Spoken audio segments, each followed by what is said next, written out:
നമ്മുടെ ഹൃദയം പ്രകാശിക്കാൻ നമ്മൾ തന്നെ തീരുമാനിച്ചാൽ മതി. അള്ളാഹുവെ, ആരെയും ഞാൻ വേദനിപ്പിക്കൂല. അതെന്റെ ഉമ്മച്ചിയാവട്ടെ. ഉമ്മയൊക്കെ വേദനിപ്പിച്ചു കഴിഞ്ഞാൽ തൊണ്ട വരണ്ടുണങ്ങി പിടഞ്ഞു മരിക്കേണ്ടി വരും. അള്ളാഹു കാത്തിരക്ഷിക്കട്ടെ. ഒരിക്കലും ചെയ്യരുത്. എന്തു സംഭവിച്ചാലും ചെയ്യരുത്. അവരെത്ര നിന്നെ ഉപദ്രവിച്ചാലും അവരെ വേദനിപ്പിക്കരുത്. നിന്നെ ശകാരിക്കട്ടെ, ചീത്ത വിളിക്കട്ടെ, പ്രായം ചെന്ന അവരെ ബോർഡിൽ അദബുൻ എന്നെഴുതി പഠിപ്പിക്കാനൊന്നും ഇനി പറ്റൂല. അവർക്ക് പ്രായമാകുമ്പോൾ കുറേ അസ്വാരസ്യങ്ങൾ ഉണ്ടാവും. നമ്മളും പ്രായമാകുമ്പോൾ ഉണ്ടാവും. പ്രായമാകുമ്പോൾ മനസ്സും പ്രായമാകുമല്ലോ.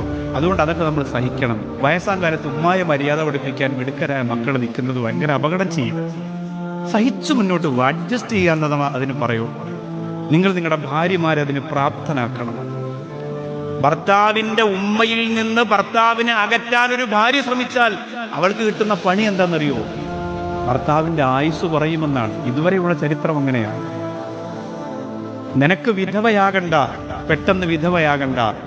നിന്റെ മക്കൾ പെട്ടെന്ന് യതീമാകണ്ട എങ്കിൽ ഭർത്താവിനോട് റമദാനല്ലേ ഉമ്മയെ പോയൊന്ന് കാണുമെന്ന് പറയണം. ഉമ്മയെ പോയൊന്ന് കാണുമെന്ന് പറയണം. നമ്മൾ തീർച്ചയായിട്ടും അങ്ങനെ ചെയ്യണം. ആ ഒരു സന്തോഷവും ആ ഒരു സ്നേഹവും ഇൻഷാ അല്ലാഹ് നമുക്കുണ്ടാവണം. അവിടെയാണ് നമ്മുടെ വിജയം ഉണ്ടാകുന്നത്. അല്ലാതെ മനസ്സ് കരിങ്കല്ലിനെ തോൽപ്പിക്കുന്ന രീതിയിൽ കട്ടിയാക്കി